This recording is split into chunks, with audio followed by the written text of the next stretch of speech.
Hello, Charles. Welcome to Thursday. Belmont How's it at going? Aqueduct. That's right. Yeah, or the Big A, I guess they call it now. Yeah, brother, I know, like Scott, like I said yesterday, it's getting a little cold around here, but unfortunately, it's had a little bit of impact on. It's been cold around here as well, with a little bit of the pick. So, got to pick up. The temperature's supposed to rise a little bit this week, and I think we got to do the same thing around here and pick up the action a little bit. I think we will today. Yeah, I had an interesting, I don't know. I was watching yesterday. I'm like, man, am I going to get anything right? And the answer was barely, which, every horse player has gone through it.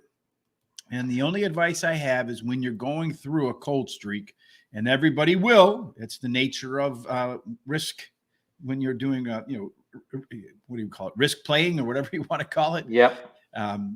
When you do the thing, the biggest cardinal mistake you can make is to chase.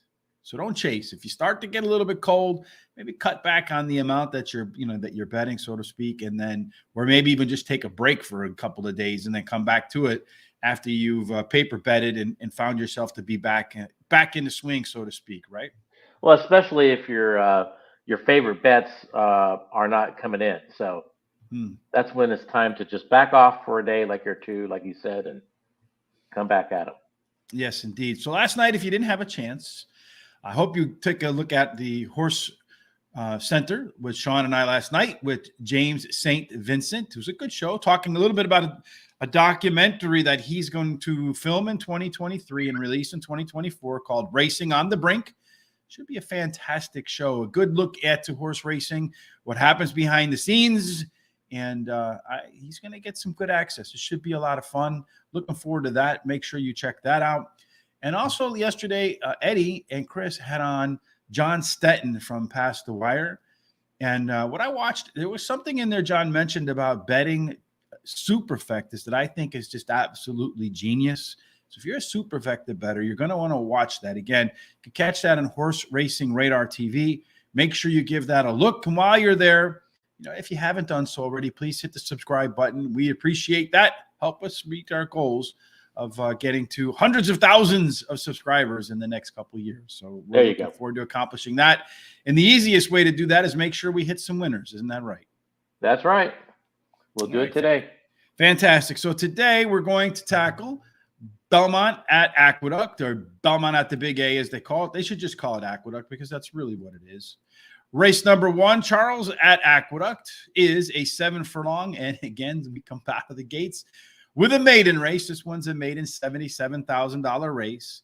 And at 7 furlong, so far, the speed bias has the bias in speed with mostly fair post position. So you don't get much of an advantage, depending upon what post position you're riding. We take a look at our way to the winner worksheet, way to the winner circle worksheet. We find here that there is a true front runner, and that a horse that absolutely needs the lead to get the job done. But what we do find in here is the 5 horse, which is a pressure closer, likely to be your pace setter. And on top of that, has a tremendous advantage when you combine early pace and late pace.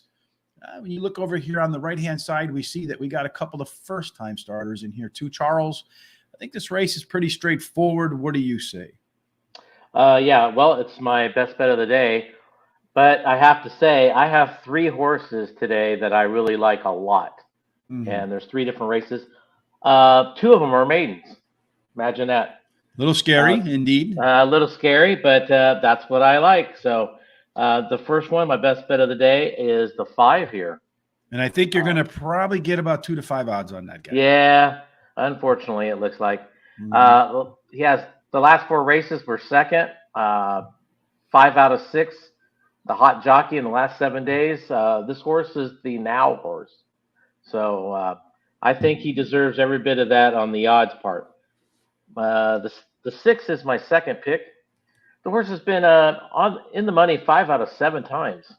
Gets Gomez today, which I think is a plus. You're all over Gomez last week. How did that work out? Not so well. Even Franco he's didn't due. do He's very due. well. Right. But Trainer gets 17%.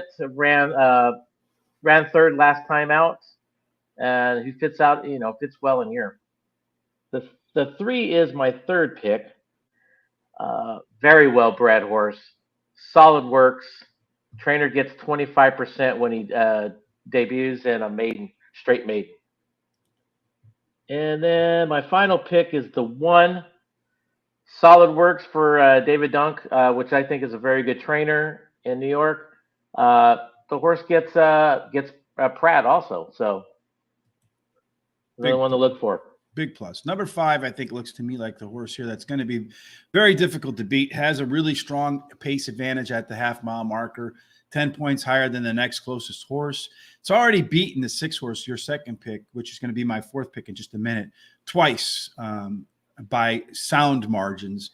So I don't know that the 6 horse Rifua has the opportunity to make that, to improve enough to get past the 5. So that's why I put the 3 horse in the 1 horse, because these are 2 first-time starters. They're coming out, both of which have Bullet and Go on their work tab. So if you look at the workouts, what a Bullet and Go is, just in case you're new around here, is a bullet is when the last workout before the maiden race is a bullet workout. It's from Barry Meadows' book, The Skeptical Handicapper. It is an alpha angle. To me, an alpha angle is anything that hits over 12%, both of which have alpha angles. The reason I went with the 3 over the 1 is because the 3 horse has 3 bullets in the last 4 workouts, whereas the 1 only has only 1. And you're getting better odds on the 3. As I mentioned, the 6 horse has already squared up against the 5 horse a couple of times. Been a well-beaten second in both of those, I think finishing like by 5 lengths behind in both of them. So unless there's some major improvement from the 6 or major regression from the 5, I don't see them switching roles. The only question is, can one of the 2 first-timers, I think, upset that 5 horse? Because he does have a penchant for finishing second, so maybe it's one that's Yeah, he loves being the bridesmaid, doesn't he? Indeed. So sometimes those horses, they just figure that's where they're supposed to be.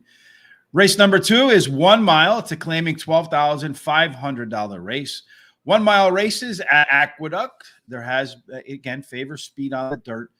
There is a rail bias. 2 through 7 play okay, and you do get a penalty if you happen to be post 8 or out.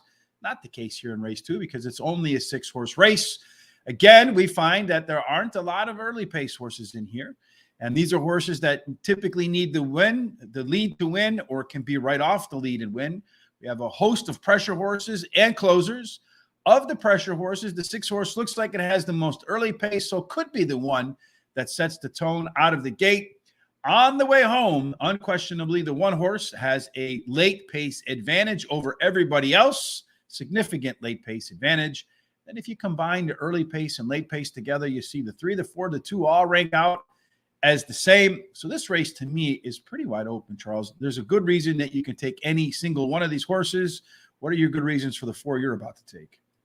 Well, you're right. I mean, the 3 speed horses, well, that could be in the lead. You don't know which one's going to take the real lead. I personally think it's going to be the 3, but I do think he's going to get caught today with the 1. The 1 is the true closer. The 1 can sit pretty close and really has a great kick at the end. Drops in class. Rail's getting 20% win clip. 1 last time out. So the horse is ready to rock and roll. My second pick will be the 3. I think he can hang on there for second. Tactical speed, like I said before, trainer gets 20%. Well bet last time out, finished 3rd. My 3rd pick is going to be the 5. This horse drops back down to a 12-5 claimer, where she was claimed before. The trainer gets 14%, but 37% when dropped down 2 classes or more. So that's a good angle to look at. And then my final pick is another speed horse that I believe is going to hang on for maybe a piece of the pie for the tries and the supers. The 4, Tactical Speed, got solid workouts and been hot at the claim box pretty much all year long, starting in December of 21. He's been claimed, I think she's been claimed like 5 times. Well, merry-go-round horse, from merry-go-round to barn. Number 1 for me, Carrick, is also my top choice. Is dropping in class, does have that a major advantage at the end of the race. There's not a lot of speed here, so I don't think she'll be too far from the pace and will be coming hard at the end. Number 3 is my second choice, just like you. That is Key. Was the beaten favorite last time out, and trainer Jeffrey Engelhardt does rebound a quarter of the time, so 25%. Next time around, gets the win. Number 5, so we're the same for the first 3. Lenny Kate is the lone PC horse. So stuck between the pressure horses and the closer, should get a really good trip, as you mentioned, dropping multiple classes, which is a big winner for trainer Mertzcan Cantamarazzi. I know I screwed that up. No, not on purpose, so forgive me.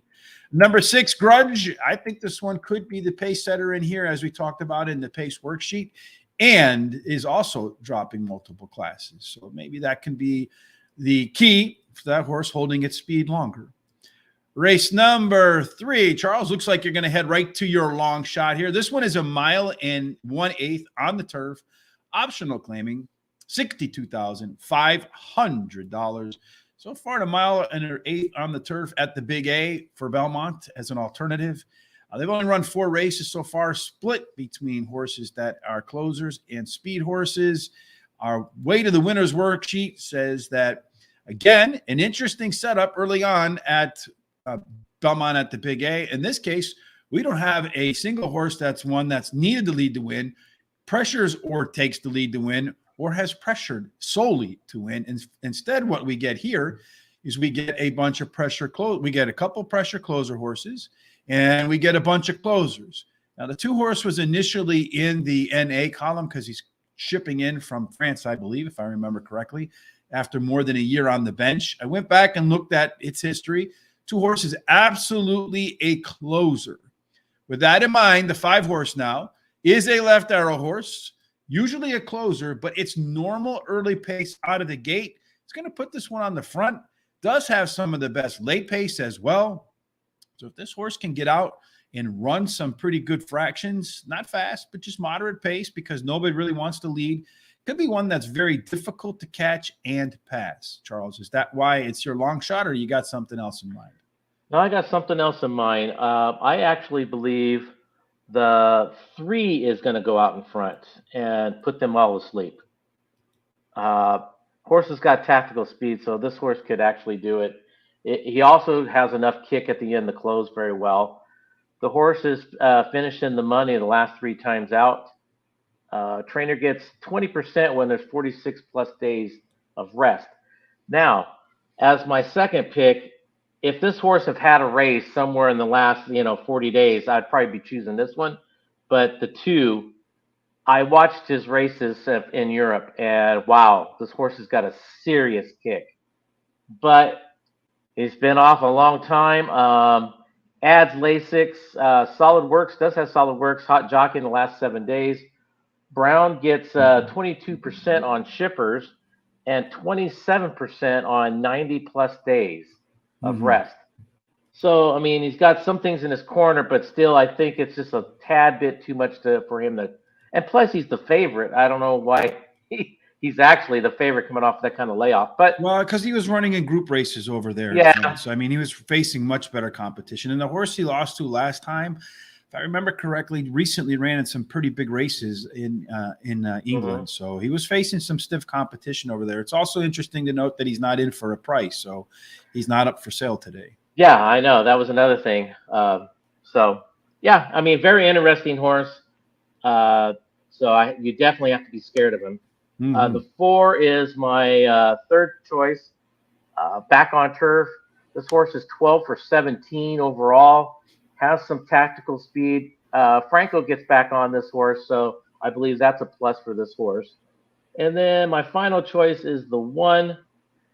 1 last time out. Fits well here and has some kind of tactical speed also with that.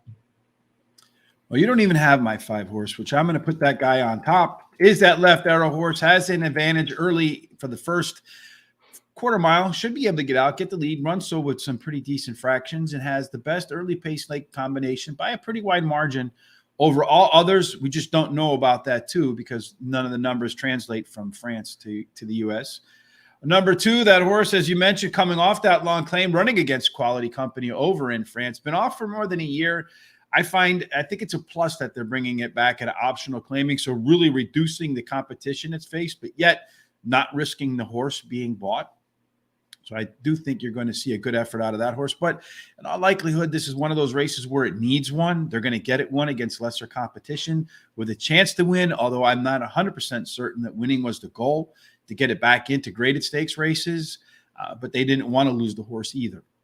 Number 6 is Creative Cairo, one of 2 PC horses and one that can win from the front, the middle, or the back. And it's raced at Aqueduct. One time, won that race. I don't know if renaming it Belmont at the Big A changes that. Finally, number 3 is my final choice, your first pick. Community Adjusted is the other PC horse in the field. In other words, can pressure, can close in a field that doesn't have a lot of early pace, so it's probably going to be forwardly placed. Does have the top late pace numbers in the field. Only question is the first off the break, but typically the horse does run well, a little bit of time in the barn. Race number 4, 6 furlongs on the outer turf. I think it's one of 2 distances we're going to catch a couple times today. It seems like Belmont at the Big A, they have a lot of different track layouts, so they want to use as many as they can to keep the bettors guessing. So far at 6 furlongs on the outer turf, there has been a speed bias, a little bit. 1 through 7 have performed better than the rail, and 8 has not been 8 and out have not been good. So you want speed, probably off the rail, probably off the outside. So middle speed looks like it's the way to win at 6 furlongs on the outer turf. Our first scratch of the day, but it's expected because it was a MTO, main track only horse, the 9 horse. He's out. We get a little bit more of a balanced race here. This is a case where we also have a maiden race because you do see the arrows indicating move in class. 7's moving down, the 1's moving down, the 6 is moving down. The 3 horse and the 8 horse boxed off. These are your likely pace setters, both of whom like to be forwardly placed. EP's in a good spot because if the 5 and 8 go too slow, can take the lead. If the 5 and 8 go too fast, can sit right off the lead. It's proven it can win with or without the lead. If you're looking for a closer at the end, that was going to be the 1 horse. So now that takes over as the 6 horse, the lone pressure closer type, which is another one that has a lot of versatility in there. Charles, how do you see race 4 playing out? Pretty much like a merry-go-round, and this is definitely another horse that I really like. This is, of course, a maiden, like you said. But I really like the 8 in this race. Whoops. But there we go. The 8. Anyway, has speed, like you said. Gets Gomez. Fits very well in here. Was bet well last time out. So I think he's going to be the one to definitely catch. And the one that's going to be sitting right on his heels, I believe, will be the 2. The 2 tries grass for the first time, drops in class. Trainer gets 33% when he's running from a straight maiden to a maiden claiming. And the horse definitely has some tactical speed to at least keep up with the 8 in this race. Then it's the 7, which I believe will be sitting around 4th or 5th. The horse drops. Been second the last 2 times out. Trainer gets 19% when he goes straight maiden to a maiden claiming. So that's another good positive. So the horse does have a chance in here. I do believe the 6 is my final choice, which will be he cuts back in distance, tactical speed, and gets go back on turf where he kind of likes it a little bit better. Beautiful. I'm going to go with the 3 horse one that you don't even have in there. Charleston Strong is the lone EP horse in that race with a string of bullet workouts, getting ready for its first start since February. To be able to take advantage of that versatile style and do so pretty close to the front of the pace. Number 8, Upper Level, your first choice is my second. Likely to be the pace setter. And what I like about the fact that this horse is likely to be up front is last time out, it improved its late pace. So strong, getting stronger as the race goes on. So should be able to connect the front part of the race to the back part of the race today. Number 4, Jurkovic. Increased the speed numbers 3 consecutive races in a row. Has some of the most late pace in the field. Is ridden by Trevor McCarthy today. So I really like to see Trevor on horses that have late run. It's phenomenal at saving horse for the stretch. I think that's what you'll see from Trevor today with Jurkovic. Number 6 is Proven Hope. It is the lone PC horse in the field with the most back class. No question about that. First off, the claim for trainer Bruce Bowen, who will try to get proven hope to return to that back class form.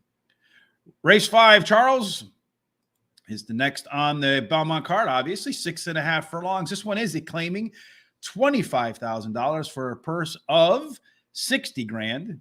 At 6.5 furlongs, there is a bias for the rail. Speed, of course. 4 through 7 performs better than 2 and 3. And so far, 8 and out have not won anything yet. So you want the rail. Skip the 2 and the 3. Look at horses 4 through 7. Make sure they're fast.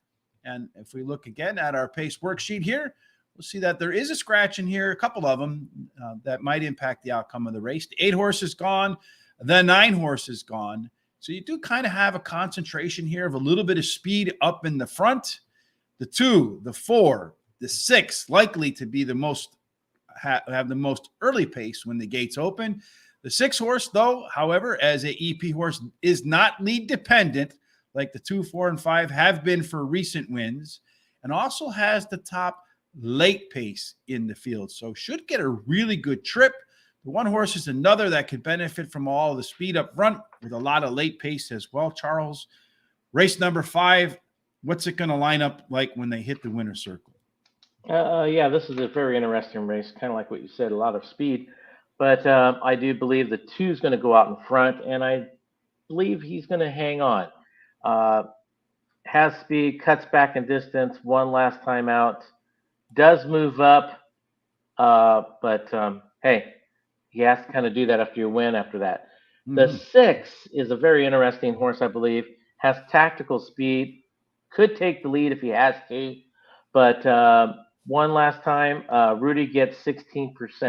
So I think he'll hang on for a piece of the pie. And then the 7 is my third choice. Won last time out. Claimed last time out. Does have some kind of tactical, but kind of more tactical late speed. So I think he'll come in for the tries and stuff like that. And then my final pick will be another speed horse, but which I believe will barely hang on for a 4th. Has some tactical speed, but was claimed 2 back, but gets Frankel today. So that should help that horse out a little bit on that. Yeah, I like Manny when he's on the front, when he gets good speed horses. I'm going to start with that 6 horse. As I mentioned, I think we'll get a great trip today as an EP horse with the top late pace figures. We'll just sit right off the leaders. And again, this is another horse that I feel like with late punch is a great fit for jockey Trevor McCarthy. If I were his agent, I wouldn't put him on many speed horses. I would get him on those middle of the pack horses with late punch. Give us a call and I can tell you who those folks might be. We want to make sure that Trevor wins as many as he can. He's a great friend of the show. Number 2, Manshun has the most early pace in the race. And what's great about this horse is really, really brave. If she has the lead going into the lane, she should be better in her second start off a layoff. Number 7, True Empress, is the lone pressure closer in this field in a race that does have a lot of front-loaded speed. So I think she'd get a great trip. At Aqueduct's done very well. 6 times out, 2 wins, a second and 2/3. So that's 5 out of 6 if you do the quick math there. And then number 4, so we agree on the same 4 horses, just a little bit different order. Trade Secret, I think this one will be better in the classic 3rd start after a layoff. And it's another one that gets more courageous the longer she's on the front. So if she starts to fade, probably will miss the money. So it's going to be, I think, probably all or nothing with that 4 horse in race number 5. Race number 5, Charles, also closes out the pick 4, the early pick 4, which I think is our hot dog pick 4 today, if I remember correctly. Yes, indeed it is. That's going to start in race number 2. Charles is putting $18 in a little bit different ticket. Charles going 3 by 4 by 1 by 3. He's going to single that 8 in race number 4, which just happens to be my second choice. I'm going to go 3 by 2 by 2 by 5. I call that the Wendy's hamburger, all bun on the outside, skinny beef on the inside. So where's the beef pick 4 right there for me and my hot dog? Hopefully we catch one of these today, Charles. That's the goal. And I think this would be one of the days I think it's going to be running more true to form today. There's a lot of 2 or 3 horses in each race that could win, and that's everybody else is like they just be lucky to pick a piece of the pie, I think. Rich, it could be 6 horse early ever race 1 through 5. I'm not quite sure I understand what you're saying, Charles. Can you explain what you mean by that so that can make sure I give you the answer one answer that makes sense. So I'd appreciate that. Good. Thanks for joining us again, as always, Charles. We appreciate your support. If, like Charles, you like what we do, please hit that subscribe button, hit the bell so when we go live. Follow us on our social media sites at Horse Race the number 2 day, Horse Race the number 2 day. Well, you don't miss any of these great shows that we put together with fantastic guests. You're going to want to make sure you check those out. So race 6 coming up, Charles, as you're boxing up. Let's put those 4 numbers in real quick. What are they? 10, 6, 3, 8. 10, 6, 3, and 8. All right. So that's the box it up. That's where we put 4 horses together in an exacta box. You wearing the 6. Pick it. I should probably. You think? Yeah, I don't think that has anything to do with it. The first hat. It's the first hat I found that kind of matches with the green jacket, Charles. I don't put much effort into making sure things match, but I don't want to make sure they clash either, which is it's kind of fun. I think it's the typical guy way of getting dressed. Anyway, 1 mile on the turf for optional claiming 45,000, non-winners of 2 lifetime. At 1 mile on the turf so far, it looks like there is a speed inside bias and outside bias. So post 1 through 3 with speed, 8 and out with speed, 4 through 7 kind of struggle if they don't have any speed or just period. So kind of a barbell approach to race number 6. Race number 6. Maybe I have the 6 horse in this one too, Charles. I don't know. We'll find out in a minute. But all of the 11 horse was a main track entrant. It's out. The 12 horse was a main track entrant. We have again a kind of a lopsided look here because almost all the horses except for 2, Charles, like to pressure or close or just flat out close. That'll leave the front part of the race wide open for the 4 and the 8. Of the 2, the 8 might have a little bit more versatility because the 4 to win, at least recently, has been lead dependent. So it had to get the 1s all across the past performance. The 8, not so much. The 8 can sit off the lead or be on the lead. So should give it a little bit of an edge over the 4. The 10 horse, if you think there's going to be a lot of speed in this race, Charles, looks like it has the most late pace in here. And that's the one you have on the top of your ticket to start off your box it up. Tell us why you picked these 4 horses for your box it up. Well, I do believe the 8 and the 4 will battle it out. So, and I do believe the 8 will hang on for the piece of the pie there. But the 10 cuts back in distance. 1 last time out. Trevor stays on today. Tactical speed, has a great closing kick. Clement gets 20% with horses this year. The 6 horse will be closing well also here. Fits very well here at this level and distance. So the horse, I think, will benefit from everything that's going to happen in this race. And the 3 has some kind of tactical speed too. More on the closing side, has better kick. 1 last time out, Todd and Pratt combo. I don't think I need to say much more on that horse. And then, like we said, the 8's got some speed. Franco gets on and well bet last time out. And with this being my box race, the lowest odds on any of those horses are 4 to 1. So I think it might make a juicy, exacta try and a super. Yeah, I was thinking about doing the same race, but then I saw you did it, and I didn't want to be accused of cheating or Well, you're already in my look at race 5. I mean, you're in my computer. Come on. No, dude, it's the other way around. Race number 6 for me. I'm going to start off with the 8 horse. My Lips Are Sealed. As I mentioned, it is an early pace horse. The EP horse can sit on the lead or take the lead. Resume and recent workouts say she'll be better in the 3rd start off of the bench. Number 6, Theodora Grace, essentially all or nothing pressure closer type, should also be the best in her 3rd off of a layoff. So if she's in contention late, she's probably going to win. If she's not in contention late, probably going to run off the board. Number 4, Palace Gossip. I think this one's going to be your pace setter in a race that's loaded with horses that prefer to come from the back. Again, if you can get away with reasonable fractions, get through that first half mile in over 48 seconds. The 8 and the 4 could be really, really hard to catch. And then number 10, She's a Mia, top late pace horse with another good fit for our good friend, Trevor McCarthy. And we certainly, it looks to me like Trevor could have a fantastic day today. I hope he does. Yeah. Because he's got a lot of horses, I think, that fit his riding style today. Race 7 is 6 furlongs. It's an allowance, $105,000 race. And again, Aqueduct is rolling out every single distance that you can possibly run at the track today, it looks like to me. The track is fast. The turf is firm, so we should get some great racing today.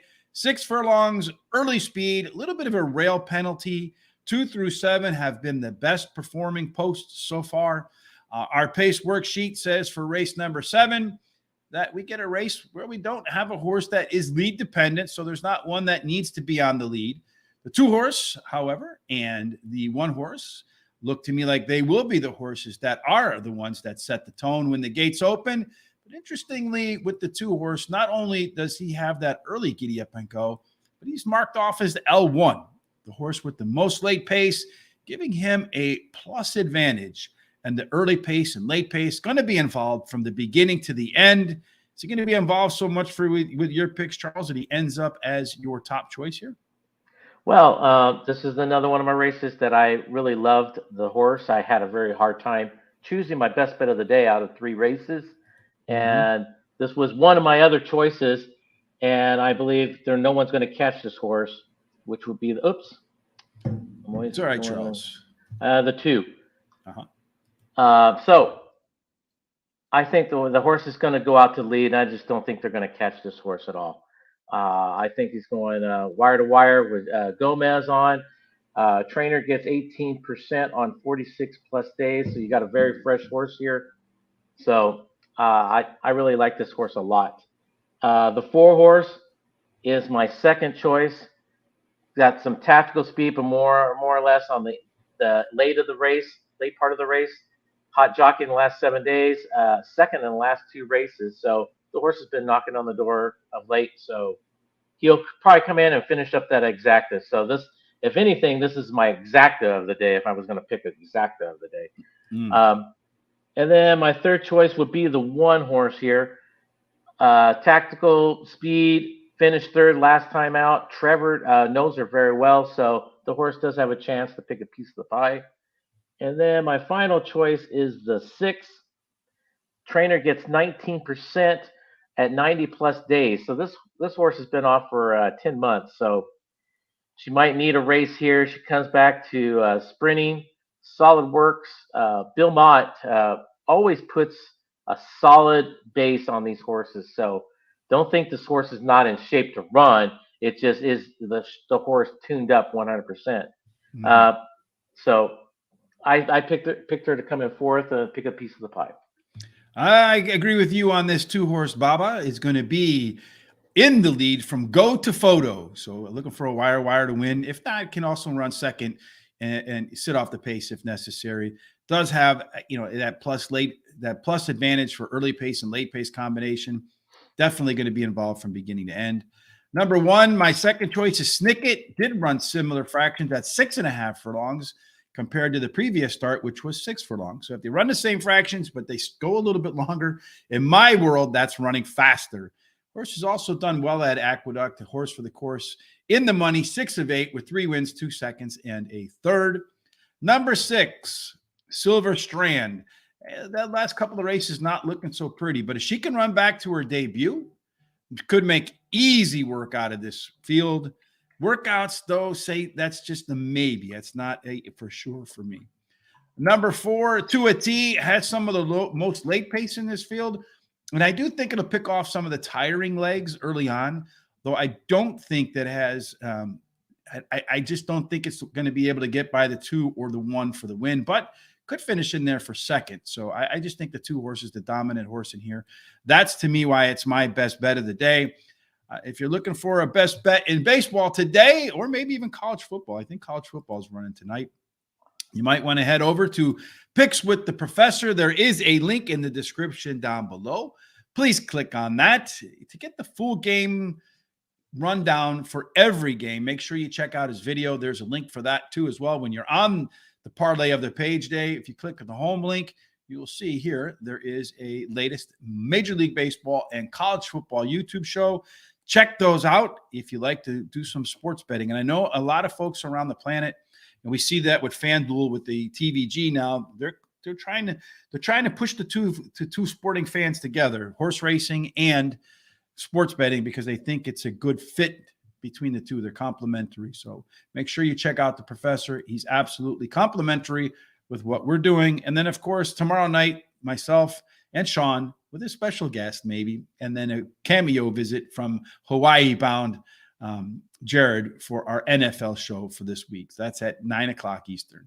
Race number 8, Charles, the last of the two car races on the Belmont at Aqueduct, is the second race today at 6 furlongs on the outer turf, claiming for $32,000, non-winners of 2 lifetime. 6 furlongs on the outer turf. Again, there is a speed bias. The rail and 8 and out have not done so good, so you probably want to look at horses 2 through 7. They have performed the best. According to our pace worksheet for race number 7, Charles, we'll see which horses might have a race shape advantage to go along with the track bias. So in race number 8, it's a good balanced race here. Not any big scratches in here at all. What we do see, though, is it is kind of, again, front-loaded with horses that want to be on the front. So you have 1, 2, 3, 4, 5 of the 10 horses that have been lead-dependent to get to the winner's circle.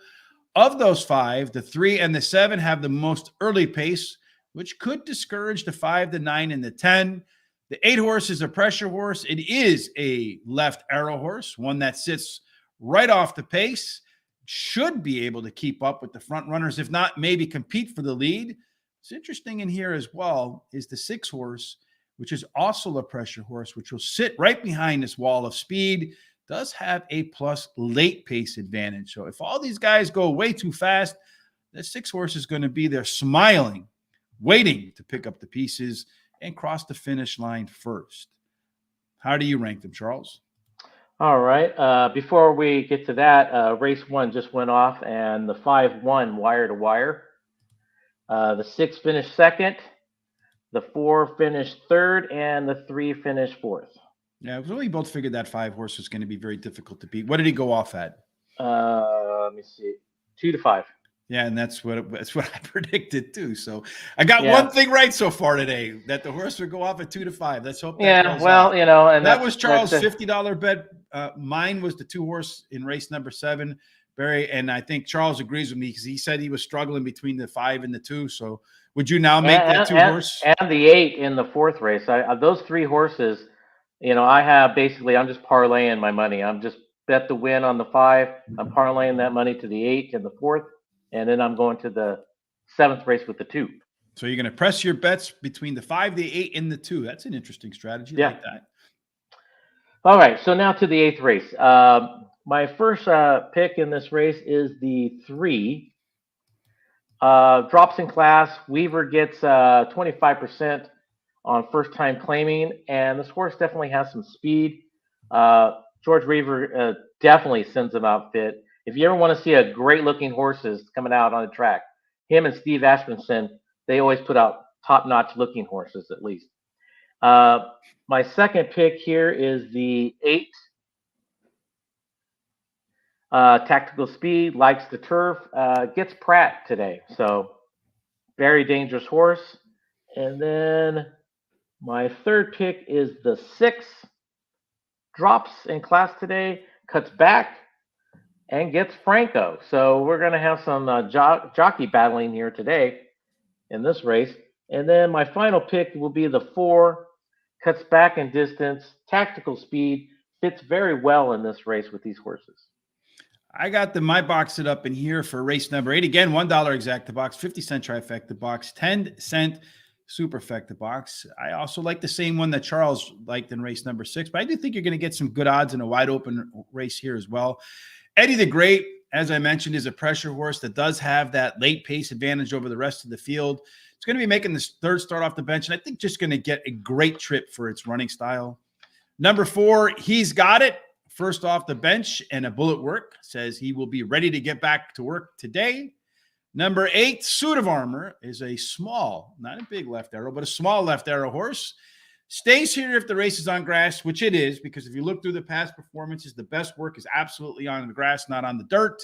It's going to put the 3 here if the race was moved to dirt. It's not on dirt, so we'll stick with the 8 here. And then finally, number 1, Meseta. It's a second off the claim for trainer William Morey. It's a 22% angle, so an alpha angle for a trainer who normally wins at 17%. So Mr. Morey does a little bit better second time around the track with the new horse than he does the any other time. Finally, race number 9, Charles, which is my long shot. This one's a mile and a 16th on the turf, and a mile and a 16th on the turf. There haven't been that many races. They are evenly split. So again, Aqueduct showcasing all the different running lengths and distances that they can offer. So you're going to have, there's really only 6 furlongs on the outer turf today where you're going to get a preview of what the pace setup might look like in terms of the track bias. All of the main track entrants for this race number 9, obviously being on grass, they got knocked out of the race. Also, I think if I remember correctly, I think no, there was no other horse that got knocked out. So looking at the shape of this race, there are a lot of closers in here, horses that want to come from off the pace, which makes sense on the turf for a long race. The 2 and the 3, both of which like to be on the lead, have the most early pace, so they're likely to be the ones that when the gates open, get out to the lead. Just got to be careful not to burn each other out. If you're looking for late pace, the horse that you're going to probably want to look at got scratched out, so that makes the 11. It's the horse that's going to be coming hardest at the end. The 7 does, never mind. The 7 and the 11 will be coming hardest at the end. The question is, are the fractions going to be fast enough that they'll be able to run down the 2 or 3? Or will the race be slow enough that 2 or 3 can hold? Charles, answer that question for me. I don't think a closer's going to win this race. I think it's one of the 2 speed horses, and you said it, the 3 or the 2. I'm going to lean towards the 3. I think he just has a tad bit more speed, but it sometimes just depends how you break and who gets their head out in front. Hot Jockey in the last 7 days, likes the turf, well bet last time out. So I think this is one of the now horses with the 2. Linda Rice claimed this last time, ran 3rd last time out. The trainer, she gets a 17%, but 25% when she goes from sprint to route, and then she gets 20% after a claim. Mm-hmm. So she usually does very well with them right after that, and she's stretching the horse out. So to a route, I think she's got the right idea on this. And then the 5 horse just missed last time out, finished 5th, only lost by 3/4 of a length, was claimed last time out. And so the horse has got tactical speed, more on the closing side. So I think this horse will be something there at the end. And then, like you said, a true closer, the 11, will be right there at the end, cuts back in distance, closes very well. Trevor stays on this horse, finished 2nd last time out. So like you said, Trevor might be having a really nice day. Yeah, I hope so. Trevor's a fantastic guy. He and his wife, Katie, and their young one. So putting a family together at the track. Number 2, it's kind of like that Journey song, right? Basically, yeah.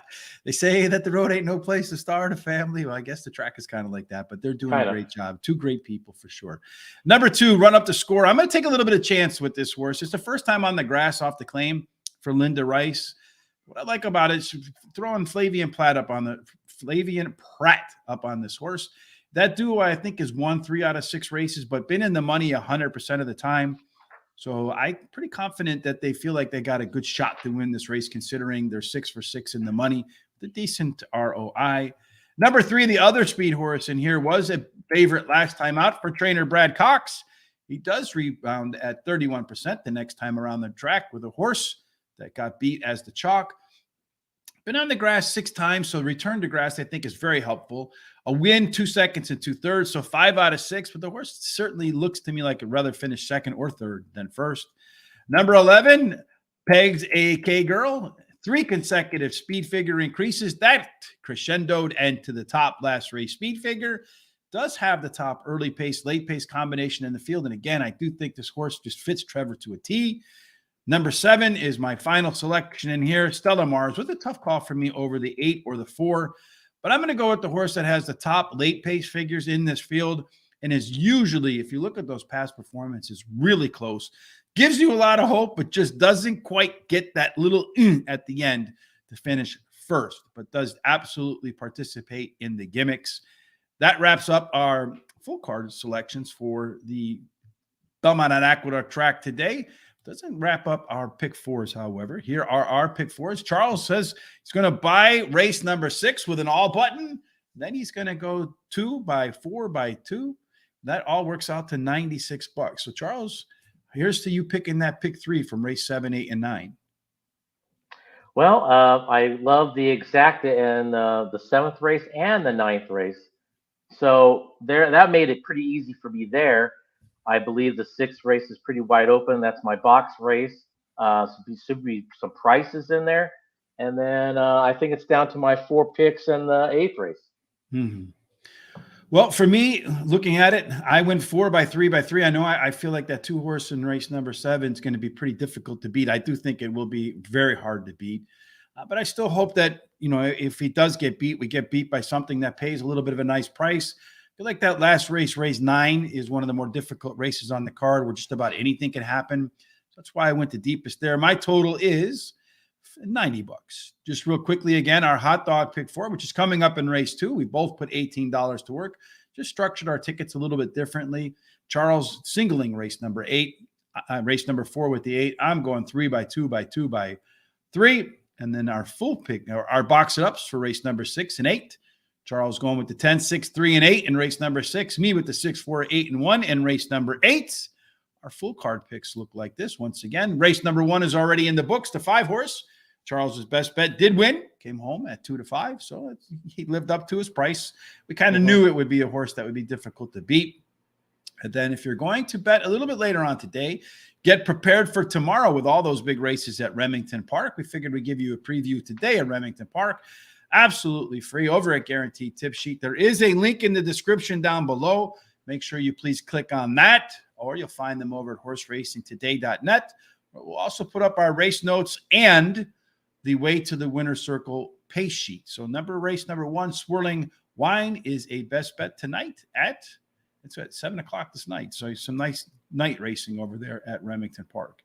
All right, Charles, that wraps it up for this week. Any final thoughts before we get up and get out of here?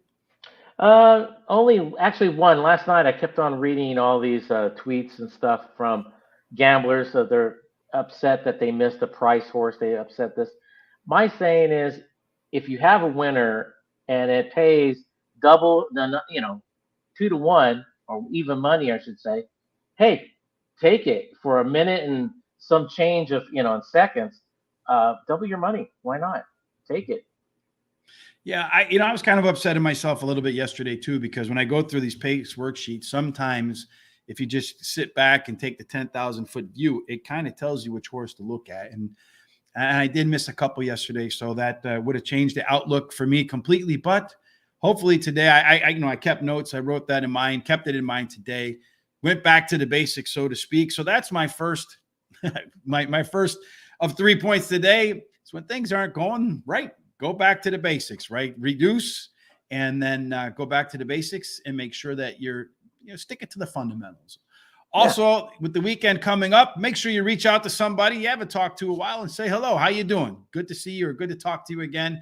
Just catch up with an old friend. I try to catch up with some old friends, but I don't know what it is about my group of friends. They're a lot like me. You can't find them on social media, which is really weird in 2022. It's hard to find me, and I reluctantly do Twitter, and I'm not very good at it. So forgive me for that at HRT. And of course, tomorrow, Tom and I will be back for Foreign Fridays, where we're going to cover Shaitan in Hong Kong. So we'll be covering 5 races. Make sure you check that out. Other than that, Charles, we hope that no matter what you're doing today for the rest of this weekend, be it Belmont, be it Remington Park tonight, be it baseball, be it football, whatever it is you're doing, Charles, can only end up in one place, and that has to be the winner's circle. Yes, indeed. Thanks for joining us this Thursday. Have a fantastic day. Bye.